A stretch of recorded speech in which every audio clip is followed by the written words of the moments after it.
ಮೊದಲಿಗೆ ನಾವಿವಾಗ ಗುರುವಂದನೆಯನ್ನ ಮಾಡೋಣ. ಗುರುರ್ ಬ್ರಹ್ಮ ಗುರುರ್ ವಿಷ್ಣು ಗುರುರ್ದೇವೋ ಮಹೇಶ್ವರಃ ಗುರು ಸಾಕ್ಷಾತ್ ಪರಬ್ರಹ್ಮ ತಸ್ಮೈ ಶ್ರೀ ಗುರುವೇ ನಮಃ. ತಸ್ಮೈ ಶ್ರೀ ಗುರುವೇ ನಮಃ. ತಸ್ಮೈ ಶ್ರೀ ಗುರುವೇ ನಮಃ. ರೇಖಿ ಮಾತೆಗೆ ಧನ್ಯವಾದಗಳು. ಬ್ರಹ್ಮ ವಿಷ್ಣು ಮಹೇಶ್ವರಿಗೆ ಧನ್ಯವಾದಗಳು. ನವ ದುರ್ಗೆಯರಿಗೆ ಧನ್ಯವಾದಗಳು. ನಿಮ್ಮ ತಂದೆ ತಾಯಿಯರಿಗೆ ಪರಿವಾರದವರಿಗೂ ಧನ್ಯವಾದಗಳು. ನಮ್ಮೆಲ್ಲರ ಕುಲದೇವತೆ ಕುಲದೇವರುಗಳಿಗೆ ಧನ್ಯವಾದಗಳು. ಎಲ್ಲ ಗುರುಗಳಿಗೆ ಸದ್ಗುರುಗಳಿಗೆ ಧನ್ಯವಾದಗಳು. ಬ್ರಹ್ಮಾಂಡದಲ್ಲಿರುವಂತಹ ಎಲ್ಲ ಋಷಿ ಮುನಿಗಳಿಗೆ ಧನ್ಯವಾದಗಳು. ನಮ್ಮ ಜೊತೆಯಲ್ಲಿರುವಂತಹ ದಿವ್ಯ ಶಕ್ತಿಗಳಿಗೆ ಹಾಗೂ ಬ್ರಹ್ಮಾಂಡದಲ್ಲಿರುವಂತಹ ದಿವ್ಯ ಶಕ್ತಿಗಳಿಗೆ ಧನ್ಯವಾದಗಳು. ಅವರ ಆಶೀರ್ವಾದ ಕರುಣೆ ಕೃಪೆ ಸದಾ ಯಾವಾಗ್ಲೂ ನಮ್ಮೆಲ್ಲರ ಮೇಲೆ ಹೀಗೆ ಇರಲಿ ಅಂತ ಪ್ರಾರ್ಥನೆಯನ್ನ ಮಾಡ್ಕೊಳ್ತೀವಿ.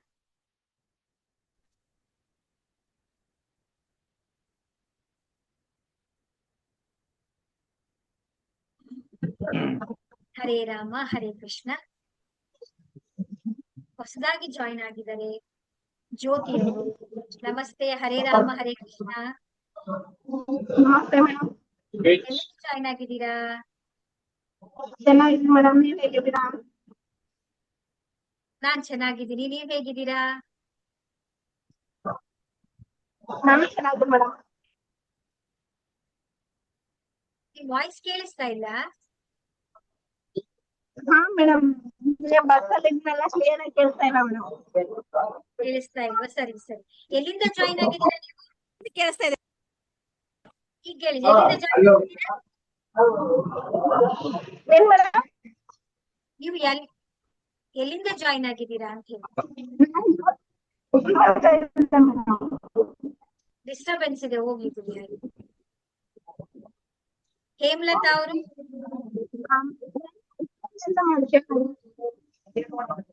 ಸರಿ ಸರಿ ಕೇಳಿಸ್ತಾ ಇಲ್ಲ ಮೇಡಮ್. ಏನು ಟೆನ್ಷನ್ ಮಾಡ್ಕೋಬೇಡಿ, ಆರಾಮಾಗಿರಿ. ನಾಳೆಗೆ ನೀವು ನನ್ನ ನಂಬರ್ ಕಾಲ್ ಮಾಡಿ, ಏನ್ ತೊಂದ್ರೆ ಇಲ್ಲ. ಒಳ್ಳೇದಾಗಿ. ಸರಿ, ಹೊಸಬ್ರು ಯಾರ್ಯಾರು ಜಾಯಿನ್ ಆಗಿದ್ದೀರಾ ಅವರೆಲ್ಲ ನೀವೇನ್ ಮಾಡಿ ಅಂತ ಹೇಳಿದ್ರೆ, ನಿಮ್ಗೆ ಹಳೆ ಕ್ಲಾಸ್ಗಳು ಗೊತ್ತಿಲ್ಲ ಅಂತ ಹೇಳಿದ್ರೆ ನಾನು ನಿಮ್ಗೆ ಆ ಲಿಂಕ್ ಗಳನ್ನ ರೆಕಾರ್ಡಿಂಗ್ ಅನ್ನ ಕಳ್ಸಿಕೊಡ್ತೇನೆ. ಅದನ್ನ ಒಂದ್ಸಲ ನೀವು ನೋಡ್ಕೊಳ್ಳಿ. ಆಗ ನಿಮ್ಗೆ ಕನೆಕ್ಷನ್ ಆಗಿ ನಿಮ್ಗೆ ಯಾವ್ಯಾವ ವಿಷಯಗಳು ಅಂತ ಹೇಳಿ ಗೊತ್ತಾಗುತ್ತೆ. ಸೆಕೆಂಡ್ ಏನು ಅಂತ ಹೇಳಿದ್ರೆ, ಇಲ್ಲಿ ನಿಮ್ಗೆ ಕಲ್ಸ್ಕೊಡೋದಿಕ್ಕಾಗ್ಲಿ ನಿಮ್ಗೆ ಲರ್ನಿಂಗ್ ಪ್ರೋಸೆಸ್ಗಾಗ್ಲಿ ಯಾವುದೇ ರೀತಿಯಾದಂತಹ ಫೀಸ್ ಗಳನ್ನ ತಗೊಳ್ಳೋದಿಲ್ಲ. ದೀಕ್ಷೆಗೆ ಮಾತ್ರ ನಾವೇನ್ ಮಾಡ್ತೀವಿ ಅಂತ ಹೇಳಿದ್ರೆ, ದೀಕ್ಷಾ ಅಂತ ಹೇಳಿದ್ರೆ ಏನು ಅಂತ ಹೇಳಿದ್ರೆ,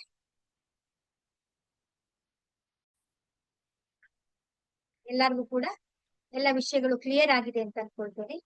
ಸೊ ಮತ್ತೆ ಈಗ ನಿನ್ನೆ ನಾವು ಚಕ್ರಗಳು ಅದು ಹೇಗೆ ವರ್ಕ್ ಮಾಡುತ್ತೆ, ಅದ್ ಯಾವ ರೀತಿ ನಾವು ಹೀಲಿಂಗ್ ಮಾಡ್ಕೊಳ್ಬೇಕು, ಧ್ಯಾನವನ್ನ ಚಕ್ರ ಧ್ಯಾನವನ್ನ ಹೇಗೆ ಮಾಡ್ಬೇಕು, 24 ಪಾಯಿಂಟ್ಸ್ ಹೀಲಿಂಗ್ ಅನ್ನ ಯಾವ ರೀತಿ ನಾವು ಮಾಡ್ಕೊಳ್ಬೇಕು ಅನ್ನೋದೆಲ್ಲವನ್ನು ಕೂಡ ನಾವು ಕಲ್ಸ್ಕೊಳ್ತೀವಿ.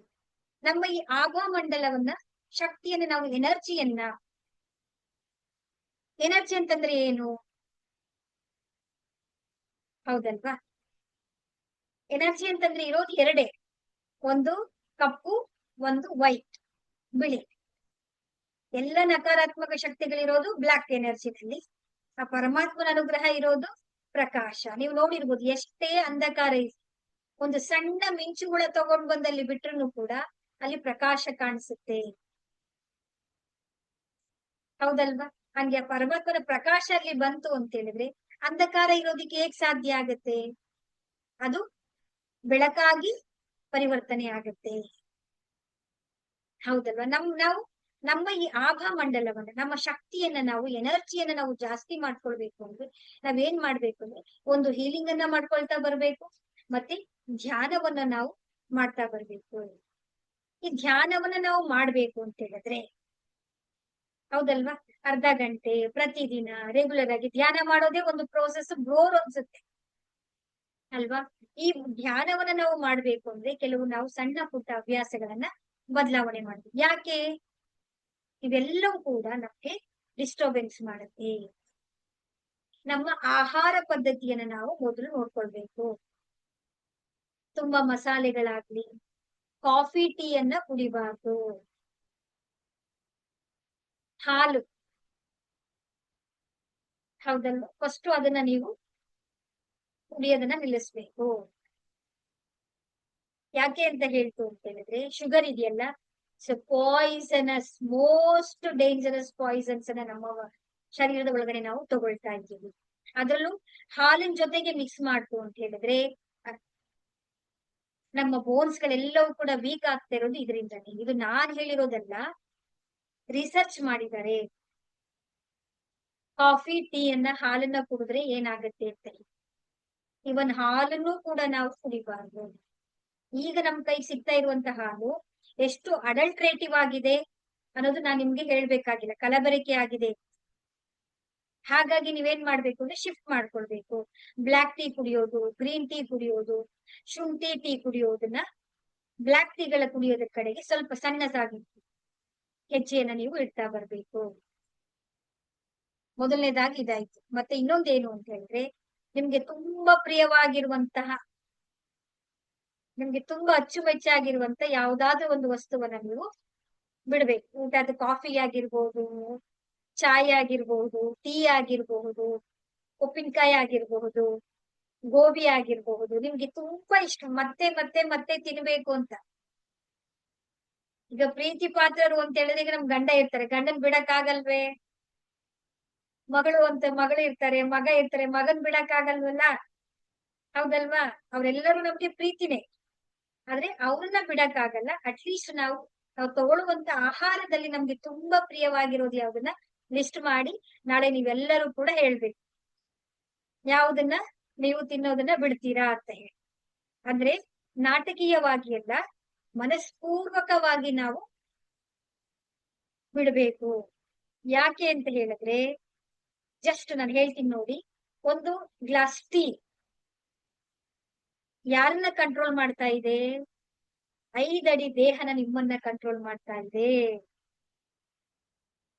5 ಅಡಿ ದೇಹ, ನೀವು ಕಾಫಿನ ಕಂಟ್ರೋಲ್ ಮಾಡ್ಬೇಕಿತ್ತು, ಆದ್ರೆ ನೀವು ಏನಾಗಿದ್ದೀರಾ? ಒಂದು ಕಾಫಿಯ ಗುಲಾಮರಾಗಿದ್ದೀರಾ, ಗೋಬಿ ಮಂಚೂರಿಯ ಗುಲಾಮರಾಗಿದ್ದೀರಾ. ಅದು ನೋಡಿದ ತಕ್ಷಣ ನಿಮ್ಗೆ ಅದ್ ಎಷ್ಟೇ ಕಷ್ಟ ಇರ್ಲಿ, ನಮ್ಗದು ಬೇಕೇ ಬೇಕು ಅಂತ ಹೇಳಿದ್ರೆ, ನಮ್ಮ ಮನಸ್ಸನ್ನ ನಮ್ಮ ಹಿಡಿತದಲ್ಲಿ ನಾವು ಇಟ್ಕೊಂಡಿಲ್ಲ. News paper ಓದೋದಾಗಿರ್ಬಹುದು. ಇವ ನ್ಯೂಸ್ ಪೇಪರ್ ಬರ್ಲಿಲ್ಲ ಅಂತ ಹೇಳಿದ್ರೆ ಕೆಲವರು 7 ಗಂಟೆಗೆ ನ್ಯೂಸ್ ಪೇಪರ್ ಬರ್ಲಿಲ್ಲ ಅಂದ್ರೆ ಚಡಪಡಿಸ್ತಾರೆ. ಬರ್ಲಿಲ್ಲ ಬರ್ಲಿಲ್ಲ ಬರ್ಲಿಲ್ಲ ಬರ್ಲಿಲ್ಲ ಅಂತ ಹೇಳಿ ಹಿಂದೆ ಮುಂದೆ ಹಿಂದೆ ಮುಂದೆ ಓಡಾಡ್ತಾರೆ. ಒಂದ್ ಸೀರಿಯಲ್ ಬರ್ಲಿಲ್ಲ ಅಂತ ಹೇಳಿದ್ರೆ ಸಾಕು, ಕರೆಂಟ್ ಹೋಗಿದ್ ಅವತ್ತು ಸೀರಿಯಲ್ ನೋಡ್ಬೇಕು, ಅವತ್ ಕರೆಂಟ್ ಬರ್ಲಿಲ್ಲ ನೋಡ್ಬೇಕು, ಅವರ ವ್ಯವಸ್ಥೆನ ನೋಡಕ್ಕಾಗಲ್ಲ ನಾವು. ಅಂದ್ರೆ ಅದು ಒಂದು ಸಣ್ಣ ಕಾಫಿ ಆಗಿರ್ಬೋದು, ಟೀ ಆಗಿರ್ಬೋದು, ಅದು ನಮ್ಮನ್ನ ಕಂಟ್ರೋಲ್ ಮಾಡ್ತಾ ಇದೆ.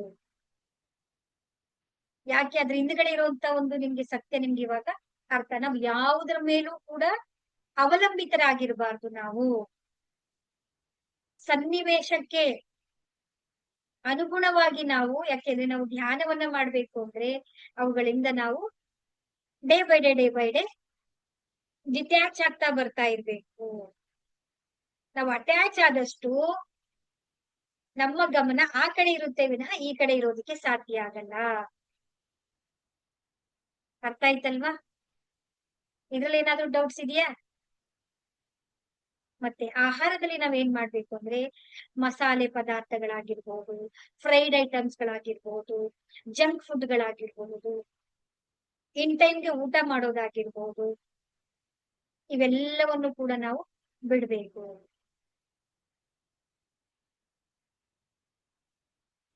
ಯಾಕೆ ಅಂತ ಹೇಳಿದ್ರೆ, ನಮ್ಮ ಅನ್ನದಂತೆ ನಮ್ಮ ಮನ. ನಮ್ಮ ಮನಸ್ಸು ರೂಪ್ಕೊಳ್ಳೋದು ಯಾವ ರೀತಿ? ನಾವ್ ಏನ್ ಊಟ ಮಾಡ್ತೀವಲ್ವಾ, ಹೌದಲ್ವಾ ಹೇಳಿ? ನಮ್ಮ ಅನ್ನದಂತೆ ನಮ್ಮ ಮನಸ್ಸು. ಮನಸ್ಸು ಶಾಂತವಾಗಿದ್ರೆ ನಾವೇನ್ ಮಾಡ್ಬೋದು? ನಮ್ಮ ಶರೀರ ಶಾಂತವಾಗಿರುತ್ತೆ. ಶರೀರ ಶಾಂತವಾಗಿತ್ತು ಅಂದ್ರೆ ನಾವ್ ಒಂದು ಕಡೆ ಕೂತ್ಕೊಂಡು ಧ್ಯಾನ ಮಾಡ್ಬೋದು. ನೋಡಿ ಎಷ್ಟು ಇಂಟರ್ಲಿಂಕ್, ಒಂದೊಂದು ಹೆಂಗೆ ಲಿಂಕ್. ಅದಕ್ಕೆ ನಮ್ಮ ಹಿಂದಿನ ಕಾಲದಲ್ಲಿ ವ್ರತಗಳನ್ನ ಉಪವಾಸಗಳನ್ನ ಮಾಡಿ ಹಬ್ಬಗಳೆಲ್ಲ ಬಂದಾಗ ಹಣ್ಣು ತರಕಾರಿಗಳನ್ನ ತಿಂತಾ ಇದ್ರು. ಅದಕ್ಕೆ ಹೆಚ್ಚು ಹಸಿ ತರಕಾರಿಗಳನ್ನ, ಸಲಾಡ್ಗಳನ್ನ, ಹಣ್ಣುಗಳನ್ನ, ಫ್ರೂಟ್ ಜ್ಯೂಸ್ ಅನ್ನ ಸಕ್ಕರೆ ಹಾಕ್ತೆ ಮಾಡಿ ಜ್ಯೂಸ್ ಕುಡಿಯಕ್ಕೆ ಹೇಳಿದಾರೆ ಅಂದ್ಬಿಟ್ಟು ಸಕ್ಕರೆ ಹಾಕೊಂಡ್ಬಿಟ್ಟಿರ ಅಲ್ಲಿ. ತರಕಾರಿ ಜ್ಯೂಸ್ಗಳು ಬರುತ್ತೆ, ಸಕ್ಕರೆ ಇಲ್ಲದ ಜ್ಯೂಸ್ಗಳನ್ನ. ಟೀನಲ್ಲೇ ನಾವು ಸಕ್ಕರೆ ಕುಡಿಬಾರ್ದು, ನೀವು ಜ್ಯೂಸ್ ಅಲ್ಲಿ ನಾವು ನೋಡಿ ಬ್ಯೂಟಿಫುಲ್ ವರದಾನವಾಗಿರುವಂತ ಫ್ರೂಟ್ಗೆ, ಜೀವ ಇರುವಂತ ಫ್ರೂಟ್ಸ್ಗೆ ನಾವು ಸಕ್ಕರೆಯನ್ನ ಹಾಕಿ ನಾವು ಕುಡಿತಾ ಇದ್ದೀವಿ. ಅದ್ರ ಕ್ವಾಲಿಟಿನೇ ನಾವು ಹಾಳು ಮಾಡ್ಕೊಳ್ತಾ ಇದ್ದೀವಿ. ಹಾಗಾಗಿ ಸ್ವಲ್ಪ ಆಹಾರದ ಕಡೆಗೆ ನಾವು ಗಮನ ಇರ್ಲಿ. ನಾವು ಆಹಾರವನ್ನ ನಾವ್ ಹೇಗ್ ತಗೊಳ್ತೀವೋ ನಮ್ಮ ಶರೀರವೂ ಕೂಡ ಹಾಗೆ ಇರುತ್ತೆ. ಇದ್ರಲ್ಲಿ ಏನಾದ್ರು ಡೌಟ್ಸ್ ಇದೆಯಾ? ಮತ್ತೆ ಇನ್ನೊಂದು, ಬೇಗ ಬೆಳಿಗ್ಗೆ ನಾವು ಊಟ ಮಾಡ್ತೀವಿ, ಬೆಳಿಗ್ಗೆ ಬ್ರೇಕ್ಫಾಸ್ಟ್ ಮಾಡ್ತೀವಿ, ಮಧ್ಯಾಹ್ನ ಊಟ ಮಾಡ್ತೀವಿ. ರಾತ್ರಿ ಸಮಯದ ಊಟವನ್ನ ನಾವ್ ಏನ್ ಮಾಡ್ತೀವಿ, ತುಂಬಾ ತಡವಾಗಿ ಊಟ ಮಾಡ್ತಾ ಇದೀವಿ. 9 ಗಂಟೆಗೆ, 10 ಗಂಟೆಗೆ, ಕೆಲವೊಮ್ಮೆ ಪಾರ್ಟಿ ಇತ್ತು ಅಂದ್ರೆ 11 ಗಂಟೆಗೂ ತಿಂತೀವಿ ನಾವು. ನೀವು ಯೋಚನೆ ಮಾಡಿ, 10 ಗಂಟೆ 11 ಗಂಟೆಗೆ ನಾವು ತಗೊಳ್ಳೋ ಊಟ ಅದು ಡೈಜೆಷನ್ ಆಗೋದಕ್ಕೆ ಎಷ್ಟು ಸಮಯ ಬೇಕು? ಅದು ತುಂಬಾ ಗಟ್ಟಿ ಪದಾರ್ಥ ಆಗಿದೆ ಅಂದ್ರೆ 6 ರಿಂದ 9 ಅವರ್ ಬೇಕು ಡೈಜೆಷನ್ ಆಗೋದಿಕ್ಕೆ. ಅದು 2 ಅವರ್ 3 ಅವರ್ಸ್ ಆದ್ರೂ ಮಿನಿಮಮ್ ಬೇಕೇ ಬೇಕಾಗತ್ತೆ. ನಾವು 11 ಗಂಟೆಗೆ ಊಟ ಮಾಡಿ 10 ಗಂಟೆಗೆ ಊಟ ಮಾಡಿ ನಾವು ಮಲ್ಗೋದು ಎಷ್ಟು ಗಂಟೆಗೆ? ಅರ್ಧ ಗಂಟೆಯಲ್ಲಿ ಟಿವಿ ನೋಡ್ಕೊಂಡು ಮಲ್ಕೊಂಡ್ಬಿಡ್ತೀವಿ, ಟಿವಿ ನೋಡ್ತಾ ನೋಡ್ತಾ ಮಲಗ್ ಬಿಡ್ತೀವಿ. ಡೈಜೆಷನ್ ಎಲ್ಲಿಗೆ ಅವಕಾಶ ಕೊಡ್ತಾ ಇದೀವಿ ನಾವು? ಡೈಜೆಷನ್ಗೆ ಒಂದು ಅವಕಾಶ ಕೊಡ್ತಾ ಇಲ್ಲ. ಮತ್ತೆ ಮೋಷನ್ ಏನಾಗ್ಬೇಕು, ಕ್ಲಿಯರ್ ಆಗಿ ಪಾಸ್ ಆಗ್ಬೇಕಲ್ವಾ? ಈಗ ನಾವು ಊಟ ಮಾಡಿದ್ವಿ, ಮಲ್ಕೊಂಡ್ಬಿಟ್ವಿ, ಬೇರೆ ಬೇರೆ ಅಂಗಾಂಗಗಳೆಲ್ಲ ಸ್ವಲ್ಪ ರೆಸ್ಟ್ ಮಾಡಿದ್ರೆ ನಮ್ಮ ಡೈಜೆಸ್ಟಿವ್ ಆರ್ಗನ್, ನಮ್ಮ ಜೀರ್ಣಾಂಗ ಏನ್ ಮಾಡ್ತಾ ಇರುತ್ತೆ, ನೀವು ಮಲಗಿರ್ಬೋದು, ಅದು ರುಬ್ಬೋ ಕೆಲಸ ಮಾಡ್ತಾ ಇರುತ್ತಲ್ವಾ? ರುಬ್ತಾನೆ ಇರುತ್ತೆ. ಬೆಳಿಗ್ಗೆನೂ ತಿಂಡಿ ಕೊಡ್ತೀರಾ, ಮಧ್ಯಾಹ್ನನೂ ಊಟ ಕೊಡ್ತೀರಾ, ರಾತ್ರಿನೂ ಊಟ ಕೊಡ್ತಾ ಇರ್ತೇವೆ, ತಿಂತಾನೆ ಇರ್ತೀವಿ ಅಂತ ಹೇಳಿದ್ರೆ ಅದಕ್ಕೆ ರೆಸ್ಟ್ ಎಲ್ಲಿ ಕೊಟ್ವಿ ನಾವು? ಅದು ಆರ್ಗನ್ ಗತಿ ಏನಾಗ್ಬೇಡ. ಅದಕ್ಕೆ ರಾತ್ರಿ ಸಮಯದಲ್ಲಿ ನೀವು ಆದಷ್ಟು 6 ರಿಂದ 7 ಗಂಟೆ ಒಳಗಡೆ ಊಟ ಮಾಡೋದನ್ನ ಅಭ್ಯಾಸ ಮಾಡ್ಕೊಳ್ಳಿ. ಕಷ್ಟ ಆಗತ್ತೆ, ಇಲ್ಲ ಅಂತಲ್ಲ. ನೀವ್ ಯಾರ್ಯಾರು ಈ ಸೆಷನ್ ಅನ್ನ ಅಟೆಂಡ್ ಮಾಡ್ತಾ ಇದ್ದೀರಾ, ಇಡೀ ಫ್ಯಾಮಿಲಿ ಅವ್ರಿಗೆ ಬದಲಾವಣೆ ಮಾಡಿ ಸ್ವಲ್ಪ ಸಮಯ ತಗೊಳುತ್ತೆ. ಫಸ್ಟ್ ನೀವು ಅಭ್ಯಾಸ ಮಾಡ್ಕೊಳ್ಳಿ, ನಿಮ್ಮಿಂದ ಅವ್ರು ಪರಿವರ್ತನೆ ಆಗೋದಕ್ಕೆ ಪ್ರಾರಂಭ ಆಗ್ತಾರೆ. 1000 ಮೆಟ್ಟಿಲುಗಳ ಜರ್ನಿ ಒಂದು ಮೆಟ್ಟಲಿನಿಂದ ಪ್ರಾರಂಭ ಆಗುತ್ತೆ. ಒಂದು ಹೆಜ್ಜೆಯನ್ನ ಇಟ್ರೆ ನಾವು ಮುಂದೆ ಸಾಗ್ತೀನಿ ಅಂತ 1000 ಮೆಟ್ಲು ಹೆಜ್ಜೆಗಳನ್ನ ನಾವು ಆರಾಮಾಗಿ ನಾವು ಸಾಗಬಹುದು. ಹಾಗಾಗಿ ಸ್ವಲ್ಪ ಬ್ಯಾಲೆನ್ಸ್ ಮಾಡ್ಕೊಂಡು ಆದಷ್ಟು ಬೇಗ ಊಟ ಮಾಡಿ. ಮತ್ತೆ ರಾತ್ರಿ ಊಟ ಲಿಕ್ವಿಡ್ ಡೈಟ್ ತರ, ಮತ್ತೆ ಲಿಕ್ವಿಡ್ ತರ ಇತ್ತು, ಸೆಮಿ ಲಿಕ್ವಿಡ್, ತುಂಬಾ ಗಟ್ಟಿನೂ ಅಲ್ಲ, ತುಂಬಾ ತೆಳುನೂ ಅಲ್ಲ, ಮೀಡಿಯಂ ಆಗಿರೋ ರೀತಿಯಲ್ಲಿ ನೀವು ನಿಮ್ಗೆ ಅಡ್ಜಸ್ಟ್ ಆದಾಗೆ ಮಾಡ್ಕೊಂಡು ಬೇಗ ಊಟ ಮಾಡೋದನ್ನ. ಅವಾಗ ಏನಾಗುತ್ತೆ, ನಿಮ್ಗೆ ಗ್ಯಾಪ್ ಸಿಗುತ್ತೆ. ನೋಡಿ, 7 ಗಂಟೆಗೆ ಊಟ ಮಾಡಿದ್ರೆ ಬೆಳಿಗ್ಗೆ ನಾವು ಇನ್ನು ಊಟ ಮಾಡೋದು ಎಷ್ಟು, ಬ್ರೇಕ್ಫಾಸ್ಟ್ ಮಾಡೋದು ಎಷ್ಟು ಗಂಟೆ ತನಕ? 9 ಗಂಟೆ ಆಗ್ಬೋದು, 8 ಗಂಟೆ ಆಗ್ಬೋದು. ಎಷ್ಟು ಗ್ಯಾಪ್ ಸಿಕ್ತು ನೋಡಿ ನಮ್ಗೆ? 8, 9, 10, 11, 12, 1, 2, 3, 4, 5, 6, 7, 8, 9 ಅಂದ್ರೆ 12 ಗಂಟೆ 14 ಗಂಟೆ ನಮ್ಗೆ ಟೈಮ್ ಸಿಗುತ್ತೆ, ಗ್ಯಾಪ್ ಸಿಗುತ್ತೆ. ಆಗ ಅದು ಚೆನ್ನಾಗಿ ಡೈಜೆಷನ್ ಆಗಿ ಅಬ್ಸಾರ್ಪ್ಷನ್ ಬಾಡಿ ಎಲ್ಲ ಮಾಡ್ಕೊಂಡು ಅದು ಕ್ಲೀನ್ ಆಗೋದಕ್ಕೂ ನಮ್ಗೆ ಟೈಮ್ ಆಗುತ್ತೆ, ಮೋಷನ್ ಪಾಸ್ ಮಾಡೋದಕ್ಕೂ ನಮ್ಗೆ ಸಹಾಯ ಆಗುತ್ತೆ. ಪ್ರಾಬ್ಲಮ್ ಎಲ್ಲಿದೆ ಗೊತ್ತಾ? ನಮ್ಮ ಮೋಷನ್ನು ಇಲ್ಲೇ ಉಳ್ಕೊಳ್ಳೋದ್ರಿಂದ ನಮ್ಮ ಕೋಲನಲ್ಲಿ ಡೆಪಾಸಿಟ್ ಆಗಿರುತ್ತೆ.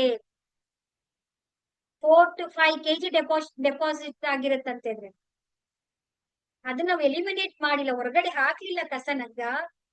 ಎಕ್ಸಾಂಪಲ್ ಇದು ಯಾಕೆ ನಾನು ಇಷ್ಟು ಡೀಪ್ ಆಗಿ ಹೇಳ್ತಾ ಇದ್ದೀನಿ ಅಂದ್ರೆ, ಕಾಫಿಯನ್ನ ಒಂದು ಸಲ ಮಾಡ್ತೀವಿ ಪಾತ್ರೆನಲ್ಲಿ, ಒಂದು ಸಲ ಮಾಡಿದಾಗ್ಲೇ ಎಷ್ಟು ಕೊಳೆಯಾಗಿರುತ್ತೆ ಹೇಳಿ? ತೊಳೆಯಕ್ಕೆ ಸ್ವಲ್ಪ ನಮ್ಗೆ ಕಷ್ಟ ಆಗುತ್ತೆ. ಅದೇ ಪಾತ್ರೆನಲ್ಲಿ ನಾವು 2ನೇ ಸಲ ಕಾಫಿ ಮಾಡಿದ್ರೆ, ಅದೇ ಪಾತ್ರೆಯಲ್ಲಿ 3ನೇ ಸಲ ಮಾಡಿದ್ರೆ, 4ನೇ ಸಲ ನಾವು ಟೀ ಮಾಡಿದಾಗ ತೊಳೆಯೋದಿಕ್ಕೆ ಎಷ್ಟು ಕಷ್ಟ ಆಗುತ್ತೆ? ನಾವು ಮನೆ ತೊಳಿತಾ ಇದೀವಿ, ಬಾಡಿ ತೊಳಿತಾ ಇದೀವಿ, ಕಾರ್ ವಾಶ್ ಮಾಡ್ತಾ ಇದೀವಿ, ನಮ್ಮ ಥಿಂಗ್ಸ್ ಗಳೆಲ್ಲ ನಾವು ಏನ್ ಅಚ್ಚುಕಟ್ಟಾಗಿ ನೀಟಾಗಿ ಕ್ಲೀನ್ ಆಗಿ ನೋಡ್ಕೊಳ್ತಾ ಇದೀವಿ. ನಮ್ಮ ಒಳಗಡೆ ಇರೋ ಹೊಟ್ಟೆನ ಕ್ಲೀನ್ ಮಾಡ್ತಾ ಇದೀವ ನಾವು? ಮೇನ್ ನೋಡಿ, ನಾವು ಎಲ್ಲಿ ಎಡವುತ್ತಾ ಇದೀವಿ ಅಂದ್ರೆ ಬಾಹ್ಯ ಪ್ರಪಂಚವನ್ನ ನೋಡ್ತಾ ಇದೀವಿ ವಿನಃ ನಮ್ಮ ಒಳಗೆ ನಾವ್ ಏನಾಗ್ತಿದೆ ಅನ್ನೋದನ್ನೇ ನೋಡ್ತಾ ಇಲ್ಲ ನಾವು. ಹಾಗಾಗಿ ಇದು ತುಂಬಾ ತುಂಬಾ ತುಂಬಾ ತುಂಬಾ ಇಂಪಾರ್ಟೆಂಟ್. ಸರಳವಾಗಿ ನೀವು ನಿಮ್ಮ ಮನೆಯ ಪದ್ಧತಿಗೆ ಅನುಗುಣವಾಗಿ ನೋಡ್ಕೊಂಡು ನೀವು ಅಡ್ಜಸ್ಟ್ ಮಾಡ್ಕೊಳ್ಳಿ. ಆಯ್ತಲ್ಲ? ಇದ್ರಲ್ಲಿ ಏನಾದ್ರು ಡೌಟ್ಸ್ ಇಲ್ಲ ಅನ್ಕೊಳ್ತೇನೆ. ನೆಕ್ಸ್ಟ್ ಇದಾದ ನಂತರ ಯಾವುದು ಅಂದ್ರೆ ಮತ್ತೊಂದು ಯಾವುದು ಅಂತ ಹೇಳಿದ್ರೆ ನಮ್ಮ ಹವ್ಯಾಸಗಳು. ಸ್ವಲ್ಪ ನಾವು ಯಾಕೆ ಅಂತ ಹೇಳಿದ್ರೆ ನಮ್ಮ ಸುತ್ತಮುತ್ತ ಪರಿಸರದಲ್ಲಿ ನಾವು ಏನ್ ಮಾಡ್ತಾ ಇದೀವಿ, ಏನ್ ಕೆಲಸ, ಏನ್ ನೋಡ್ತಾ ಇದೀವಿ, ಏನ್ ಮಾಡ್ತಾ ಇದೀವಿ, ಏನ್ ಕೇಳಿಸ್ಕೊಳ್ತಾ ಇದೀವಿ, ಮೈಂಡ್ ಒಳಗಡೆ ಏನ್ ರೆಕಾರ್ಡ್ ಆಗ್ತಾ ಇದೆ ಅನ್ನೋದು ತುಂಬಾ ಇಂಪಾರ್ಟೆಂಟ್. ನೋಡಿ, ನಾವು ಏನ್ ನೋಡ್ತಾ ಇದೀವಿ? ಸೀರಿಯಲ್ ನೋಡ್ತಾ ಇದೀವಿ, ರೀಲ್ಸ್ ನೋಡ್ತಾ ಇದೀವಿ, ಸ್ಟೇಟಸ್ ನೋಡ್ತಾ ಇದೀವಿ, ಯೂಟ್ಯೂಬ್ ನೋಡ್ತಾ ಇದೀವಿ. ಅದ್ರಲ್ಲಿ ಏನ್ ನೋಡ್ತಾ ಇದೀವಿ? ಕಂಟೆಂಟ್ಸ್ ಗಳು. ಬೇಡದೇ ಇರುವಂತ ರೀಲ್ಸ್ ಗಳಲ್ಲಿ ಎಲ್ಲ ವಿಚಾರಕ್ಕೆ ಏನೇನ್ ಬೇಕು ಎಲ್ಲವೂ ನಮ್ಮ ಮೈಂಡ್ ನಮ್ಗೆ ಬೇಡದಿರೋವೆಲ್ಲವೂ ಕೂಡ ನಮ್ಮ ಮೈಂಡ್ ಅಲ್ಲಿ ರೆಕಾರ್ಡ್ ಆಗ್ತಾ ಇದೆ. ಬೇಕಾಗಿರೋದು ರೆಕಾರ್ಡ್ ಆಗ್ತಾ ಇಲ್ಲ. ಸೀರಿಯಲ್ಸ್ ಮನರಂಜನೆಗೆ ಎಷ್ಟು ನೋಡ್ಬೇಕು ನಾವು? ಆದ್ರೆ ಬೆಳಿಗ್ಗೆಯಿಂದ ಸಂಜೆ 6 ಗಂಟೆ 5 ಗಂಟೆಗೆ ಹಾಕಿದ್ರೆ 11 ಗಂಟೆ ತನಕ ನಾವು ಸೀರಿಯಲ್ ನೋಡ್ತಿದೀವಿ ಅಂದ್ರೆ ನಮ್ಮ ಮನಸ್ಸಿನ ಸ್ಥಿತಿ ಹೇಗಿದೆ ನೋಡಿ. ದಯವಿಟ್ಟು ಎಲ್ಲಾ ತಾಯಿಯರ ಹತ್ರ ಕೇಳ್ಕೊಳ್ಳೋದು ಏನು ಅಂದ್ರೆ 1-2 ಸೀರಿಯಲ್ ಅನ್ನ, ಅದ್ರಲ್ಲೂ ಕೂಡ ಮೌಲ್ಯಯುತವಾಗಿರುವಂತದನ್ನ ನೋಡಿ. ಬರೀ ಕೊಲೆ ಮಾಡೋದು, ಸುಳ್ಗೆ ಮಾಡೋದು, ಕಿತ್ತಾಡೋದು, ಫೈಟ್ ಮಾಡೋದು, ಅತ್ತೆ ಅತ್ತೆ ಸೊಸೆ ಕಿತ್ತಾಟಗಳು, ಅದೆಲ್ಲ ಆ ಒಂದು ವೈಬ್ರೇಷನ್ ನಮ್ಮ ಮೈಂಡ್ ಒಳಗಡೆ ರೆಕಾರ್ಡ್ ಆಗುತ್ತೆ. ನಾವು ತುಂಬಾ ಎಚ್ಚರಿಕೆ ಇರ್ಬೇಕು. ನ್ಯೂಸ್ಗಳು ನೋಡ್ತೀವಿ, ನ್ಯೂಸ್ ಚಾನೆಲ್ಗಳು ಹಾಕಿದ್ದೀನಿ ಕೊಲೆಗಳು, ಕೇಸ್ಗಳು, ಕಿಡ್ನಾಪ್ಗಳನ್ನೆಲ್ಲ ನೋಡ್ತಾ ಇದ್ರೆ ಅದೇ ಏನಾಗುತ್ತೆ? ಮಲ್ಟಿಪಲ್ ಆಗುತ್ತೆ, ಜಾಸ್ತಿ ಆಗುತ್ತೆ. ಹಾಗಾಗಿ ನೀವೇನ್ ಮಾಡ್ಬೇಕು ಅಂದ್ರೆ ಸ್ವಲ್ಪ ನಿಮ್ಮ ಗುರಿಗೆ, ನಿಮ್ಮ ಧ್ಯಾನಕ್ಕೆ ಸಪೋರ್ಟಿವ್ ಆದಂತ ವಾತಾವರಣವನ್ನ ನೀವೇ ಕ್ರಿಯೇಟ್ ಮಾಡ್ಕೋಬೇಕು. ಯಾಕಂದ್ರೆ ಯಾರು ನಮ್ ಜೊತೆಗೆ ಬರಲ್ಲ, ನಾವೇ ಸೆಲೆಕ್ಟ್ ಮಾಡ್ಕೋಬೇಕು. ಅಂತ ವ್ಯಕ್ತಿಗಳ ಜೊತೆನಲ್ಲಿ ನಾವು ಇರ್ಬೇಕು. ಅದಕ್ಕೆ ಹಿಂದಿನ ಕಾಲದಲ್ಲಿ ಭಜನೆಗಳಾಗಿರ್ಬೋದು, ಸತ್ಸಂಗಗಳಾಗಿರ್ಬೋದು, ದೇವಸ್ಥಾನಕ್ಕೆ ಹೋಗೋದಾಗೋದು, ಅಕ್ಕಪಕ್ಕದಲ್ಲಿ ಬೇಕಾದವ್ರ ಜೊತೆಗೆ ಇರ್ತಾ ಇದ್ರು. ನೀವು ನೋಡಿರ್ಬೋದು. ನಮ್ಮ ಸಹವಾಸ ಹೇಗಿರುತ್ತೋ ಹಾಗೆ ನಾವು ವ್ಯಕ್ತಿ ರೂಪಗೊಳ್ತೀವಿ. ಜೈಸಾ ಸಂಗ್ ವೈಸಾ ರಂಗ್ ಅಂತ ಹೇಳ್ತಾರೆ. ಸಂಘದಂತೆ ಸಹವಾಸ. ಹಾಗಾಗಿ ಸ್ವಲ್ಪ ನಾವು ಯಾವ ಜೊತೆನಲ್ಲಿ ಇದೀವಿ, ಯಾವ ಫ್ರೆಂಡ್ಸ್ ಗಳಿದೀವಿ, ಅದೆಲ್ಲವನ್ನು ಕೂಡ ನಾವು ಫಿಲ್ಟರ್ ಮಾಡ್ಕೊಳ್ತಾ ಬರೋದು. ಮತ್ತೆ ತುಂಬಾ ಮಾತಾಡ್ಬೇಡಿ, ಮೌನವಾಗಿರಿ. ಮೌನವಾಗಿದ್ರೆ ನಮ್ಮ ಎನರ್ಜಿ ಏನಾಗುತ್ತೆ ಅಂದ್ರೆ ಉಳ್ಕೊಳ್ಳುತ್ತೆ. ಈಗ ಬ್ಯಾಟ್ರಿ ನಾವು ಚಾರ್ಜ್ ಮಾಡ್ತೀವಿ, ಆ ಚಾರ್ಜ್ ಮಾಡಿರೋ ಬ್ಯಾಟ್ರಿ ಪವರ್ ನಾವ್ ಏನ್ ಮಾಡ್ಬೇಕು? ನಾವು ಅಲ್ವಾ ಸೇವ್ ಮಾಡ್ಕೋಬೇಕು. ಆ ಬ್ಯಾಟ್ರಿ ಇಲ್ಲ ಅಂದ್ರೆ ಏನಾಗುತ್ತೆ? ಮೊಬೈಲ್ ರನ್ ಆಗುತ್ತಾ? ಹಾಗೆ ನಮ್ಮ ಎನರ್ಜಿ ಮಾತಾಡ್ತಾ, ಸಿಟ್ ಮಾಡ್ಕೊಳ್ತಾ, ಕೋಪ ಮಾಡ್ಕೊಳ್ತಾ, ಫೈಟ್ ಮಾಡ್ತಾ ಇದ್ರೆ ನಮ್ಮ ಎನರ್ಜಿ ಲಾಸ್ ಆಗುತ್ತೆ. ಅದಕ್ಕೆ ನಮ್ಮ ಹಿಂದಿನ ಕಾಲದಲ್ಲಿ 1 ದಿನ ಮೌನ ವ್ರತವನ್ನು ಕೂಡ ಮಾಡಿಸ್ತಾ ಇದ್ರು, 1 ದಿನ ಉಪವಾಸವನ್ನು ಕೂಡ ಮಾಡ್ತಾ ಇದ್ರು. ತಿಂಗಳಿಗೆ 1 ದಿನ, 15 ದಿನಕ್ಕೆ 1 ದಿನ. ಉಪವಾಸದಿಂದ ಏನಾಗುತ್ತೆ? ಲಿಕ್ವಿಡ್, ಹಣ್ಣು, ಜ್ಯೂಸ್ ಮಾತ್ರ ತಗೊಳ್ತಾ ಇದ್ರು. ರೈಸು, ಚಪಾತಿ ಏನು ತಗೊಳ್ತಾ ಇರ್ಲಿಲ್ಲ. ಆಗ ಶರೀರದಲ್ಲಿರುವಂತ ಎಲ್ಲ ಏನೇನಿರುತ್ತಲ್ಲ ಡೆಪಾಸಿಟ್ ಗಳೆಲ್ಲವೂ ಕೂಡ ಕ್ಲೀನ್ ಆಗ್ತಾ ಇತ್ತು. ಜೊತೆಗೆ ನಾವು ತರಕಾರಿಗಳ ತಿಂದಾಗ ನಮ್ಮ ಬಾಡಿ ಏನಾಗುತ್ತೆ? ಹಗುರವಾಗಿರುತ್ತೆ. ಉಪವಾಸ ಅಂದ್ರೆ ಆ ಮೇಲೆ ಬ್ರಹ್ಮ ಜ್ಞಾನದ ಕಡೆಗೆ ಪರಮಾತ್ಮನಲ್ಲಿ ನಾವು ವಾಸವಾಗಿರೋದಕ್ಕೆ ಸಹಾಯ ಆಗುತ್ತೆ. ಆಗ ನಮ್ಮಲ್ಲಿ ಒಂದು ಟ್ರಾನ್ಸ್ಫಾರ್ಮೇಶನ್ ಆಗುತ್ತೆ. ಇದು ಆಡಂಬರವಾಗಿ ಆಗ್ಲಿ, ಏನೋ ಮಾಡಿದಾರಲ್ಲ ಅಂತ ಮಾಡಿಲ್ಲ, ಅದ್ರ ಹಿಂದ್ಗಡೆ ಒಂದು ಸೈಂಟಿಫಿಕ್ ರೀಸನ್ ಇದೆ. ಪ್ರತಿಯೊಂದರಲ್ಲೂ ಕೂಡ ಸೈಂಟಿಫಿಕ್ ರೀಸನ್ ಇದೆ, ಆದ್ರೆ ಅದು ರಿಸರ್ಚ್ ಮಾಡಿದರೆ ಅದು ನಮಗೆ ಗೊತ್ತಿಲ್ಲ ಅಷ್ಟೇ. ಮತ್ತೆ ಧ್ಯಾನವನ್ನ ಮಾಡೋರು ನಾನ್ ವೆಜ್ ಅನ್ನ ತಿಂತಾರೆ, ಅದು ನಿಮ್ ಚಾಯ್ಸ್. ನಾವ್ ಯಾರಿಗೂ ಕೂಡ ಆರ್ಡರ್ ಮಾಡಕ್ಕಾಗಲ್ಲ. ನಿಮಗೆ ನಿಮ್ಮ ಸನ್ನಿವೇಶಕ್ಕೆ ನೋಡ್ಕೊಂಡು ನೀವು, ಯಾಕಂದ್ರೆ ನಮ್ಮ ಬಾಡಿ ನಮ್ಗೆ ಧ್ಯಾನಕ್ಕೆ ಸಹಾಯ ಮಾಡಿ. ಯಾಕೆ ಧ್ಯಾನವೇ ಇಂಪಾರ್ಟೆಂಟ್ ಅಂತ ಹೇಳಿದ್ರೆ, ಧ್ಯಾನವೇ ಸರ್ವತ್ರ ಸಾಧನಂ. ಧ್ಯಾನದಿಂದಲೇ ನಿಮ್ಮ ಎಲ್ಲ ಸಮಸ್ಯೆಗಳಿಗೆ, ನಿಮ್ಮ ಕ್ವಶನ್ಸ್ ಗಳಿಗೆ, ಪ್ರತಿಯೊಂದಕ್ಕೂ ಕೂಡ ನಿಮ್ಗೆ ಉತ್ತರ ನಿಮ್ಮ ಒಳಗಿಂದ ಬರುತ್ತೆ. ನಾವೇನ್ ಮಾಡ್ತಾ ಇದೀವಿ, ಕಣ್ಣನ್ನ ತೆರೆದು ನಮ್ಮ ಫಿಸಿಕಲ್ ಕಣ್ಣಿಂದ ನಮ್ಮ ಅತ್ತೆ ಏನ್ ಮಾಡಿದ್ರು, ನನ್ ಮಗ ಏನ್ ಮಾಡಿದ್ರು, ನನ್ ಮಕ್ಳು ಏನ್ ಮಾಡ್ತಿದಾರೆ, ನನ್ ಗಂಡ ಏನ್ ಮಾಡ್ದ, ಅವ್ರು ಈ ತರ ಮಾಡಿದ್ರು, ಇವ್ರು ಈ ತರ ಮಾಡಿದ್ರು ಅಂತ ನಾವು ಅವ್ರ ಮೇಲೆ ನಾವು ಕಂಪ್ಲೇಂಟ್ ಮಾಡ್ತಾ ಇದೀವಿ, ಬ್ಲೇಮ್ ಮಾಡ್ತಾ ಇದೀವಿ, ಹೊರಗಿನ ಪ್ರಪಂಚವನ್ನ ನೋಡ್ತಾ ಇದೀವಿ. ಆದ್ರೆ ನನ್ನ ಒಳಗಡೆ ಏನಿದೆ, ನಾನ್ ಯಾಕೆ ಹುಟ್ಟಿದೀನಿ, ನಾನ್ ಯಾಕೆ ಮನುಷ್ಯರಾಗೆ ಹುಟ್ಟು ಬಂದೆ ಅಲ್ವಾ, ನಾನು ಒಂದು ಪ್ರಾಣಿಯಾಗಿರ್ಬೋದಿತ್ತಲ್ಲ, ಹೌದಲ್ವಾ, ನಾನು ಯಾಕೆ ಈ ಜನ್ಮ ಎತ್ಕೊಂಡ್ ಬರ್ತೀನಿ, ಈ ಜನ್ಮದ ಕಾರಣ ಏನು, ಅದರ ಉದ್ದೇಶ ಏನು, ನನಗೆ ಏನ್ ಇಷ್ಟ, ಹೌದಲ್ವಾ, ನನಗೆ ಸಕ್ಸಸ್ ಸಿಗ್ತಾ ಇಲ್ಲ, ಯಾಕೆ ನನ್ನ ಸಂಬಂಧಗಳು ಸರಿ ಹೋಗ್ತಾ ಇಲ್ಲ, ನಾನು ಏನ್ ಮಾಡ್ತಾ ಇದ್ದೀನಿ, ನನಗೆ ನಿಜವಾಗ್ಲೂ ಬೇಕಾಗಿರೋದು ಏನ್, ಆನಂದ ಅಂತಂದ್ರೆ ಯಾವುದು, ಈ ಎಲ್ಲ ಪ್ರಶ್ನೆಗಳಿಗೆ ಉತ್ತರ ಹೊರಗಡೆಯಿಂದ ಬರಲ್ಲ, ನಿನ್ನ ಒಳಗಡೆ, ನನ್ನ ಒಳಗಡೆನೆ ಇರುತ್ತೆ. ಅದಕ್ಕೆ ಬಸವಣ್ಣನವ್ರು ಒಂದು ವಚನ ಹೇಳ್ತಾರೆ, ಕಲಬೇಡ ಕೊಲಬೇಡ ಉಸಿಯ ನುಡಿಯಲು ಬೇಡ, ತನ್ನ ಬಣ್ಣಿಸಬೇಡ ಇತರರನ್ನೂ ಕೂಡ ಅಳಿಯಲು ಬೇಡ, ಇದೇ ಅಂತರಂಗ ಶುದ್ಧಿ, ಇದೇ ಬಹಿರಂಗ ಶುದ್ಧಿ, ಇದೇ ನಮ್ಮ ಕೂಡಲ ಸಂಗಮ ದೇವರನ್ನು ತಿಳಿಸುವಂತಹ ಪರಿ. ಎಷ್ಟು ಸರಳವಾಗಿ ಹೇಳಿದರು. ಕಳ್ತನನೂ ಮಾಡಬೇಡ, ಬೇರೆಯವ್ರನ್ನ ಕೊಲ್ಲಬೇಡ, ವಿಚಾರಗಳಿದ್ದಾಗಲಿ, ಭಾವನೆಗಳಿದ್ದಾಗಲಿ, ಮಾತುಗಳಿದ್ದಾಗಲಿ ಯಾರನ್ನೂ ಕೊಲ್ಲಬೇಡ, ತನ್ನ ಬಂಡಿಸಬೇಡ, ನಾನ್ ಹೆಚ್ಚು, ನನ್ನದು ನನ್ನದು, ನಾನು ನನ್ನದು ನನಗೆ ತಂದಿರೋದು ಏನ್ ತಂದಿದೀವಿ, ನನ್ನದು ಅನ್ನೋದು ಯಾವ್ದಿದೆ ಹೇಳಿ. ಕೋಟಿ ಕಟ್ಟಿ ಮನೆ ಕಟ್ಟಿರ್ತೀರ, ಸತ್ತಾಗ ತಗೊಂಡೋಗ್ತೀವಾ, ಬ್ಯಾಂಕ್ ಬ್ಯಾಲೆನ್ಸ್ ಇಟ್ಟಿರ್ತೀರ, ಮಿಲಿಯನ್ಸ್ ಇಟ್ಟಿರ್ತೀರಾ, ಸತ್ತಾಗ ಬ್ಯಾಂಕ್ ಬ್ಯಾಲೆನ್ಸ್ ತಗೊಂಡೋಗ್ತೀವಾ, ನನ್ ಗಂಡ, ನನ್ ಮಗ, ನನ್ ಮಗಳು, ನನ್ ಸೊಸೆ, ನನ್ ಮಗಳು, ನನ್ ಗಂಡ ನಮ್ ಜೊತೆಲಿ ಬರ್ದಾನ,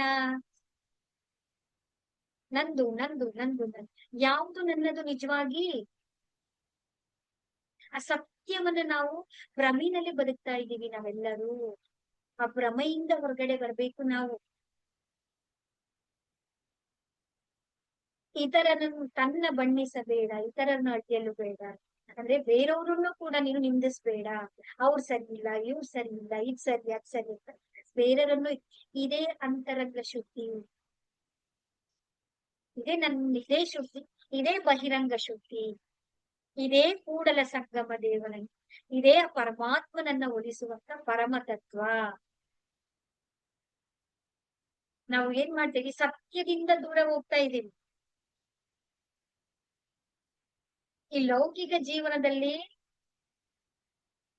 ಹಣ ಇದ್ರೆ ಹಣ ಬೇಕು, ಇಲ್ಲ ಅಂತ ಹೇಳಲ್ಲ, ಆದ್ರೆ ಹಣನೇ ಎಲ್ಲ ಅಲ್ಲ ಅಲ್ಲ.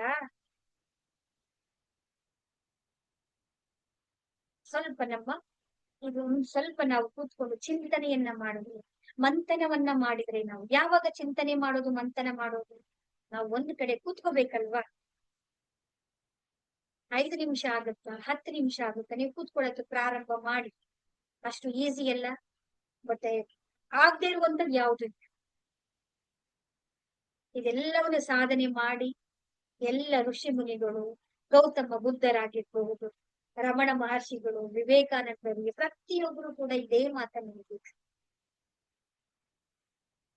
ಆ ಧರ್ಮ ಈ ಧರ್ಮ, ಎಲ್ಲ ಧರ್ಮ ಗ್ರಂಥಗಳು ಒಂದೇ, ಹೇಳೋದೇನು, ದಾರಿ ಬೇರೆ ಬೇರೆ ಇದೆ, ಸೇರೋದೆಲ್ಲಿಗೆ, ಅಲ್ಟಿಮೇಟ್ ಆಗಿ ಸೇರೋದೆಲ್ಲಿಗೆ, ಆ ಪರಮಾತ್ಮ ಪರಮ ತತ್ವ, ಆ ಪರಮಾತ್ಮನಲ್ಲಿಗೆ ನಾವು ಹೋಗ್ಬೇಕಲ್ವಾ. ಹಾಗಾಗಿ ಇದು ಸ್ವಲ್ಪ ನಮ್ಮ ಗಮನವನ್ನ ಇದ್ರ ಕಡೆ ನಾವು ನೋಡ್ಕೊಳ್ತಾ ಬರ್ಬೇಕು.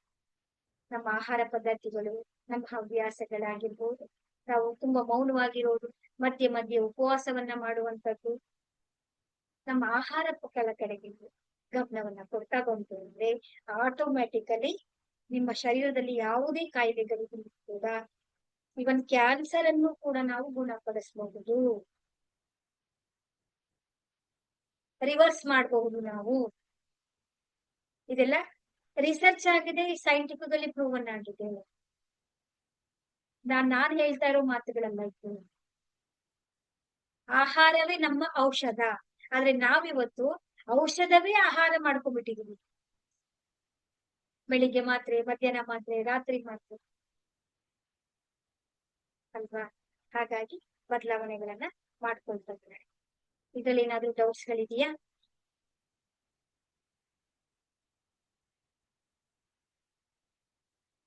ಸರಳವಾಗಿ ಮಾಡ್ತಾ ಬನ್ನಿ. ನಿಮ್ಗೆ ಯಾವ ರೀತಿ ನಿಮ್ಮ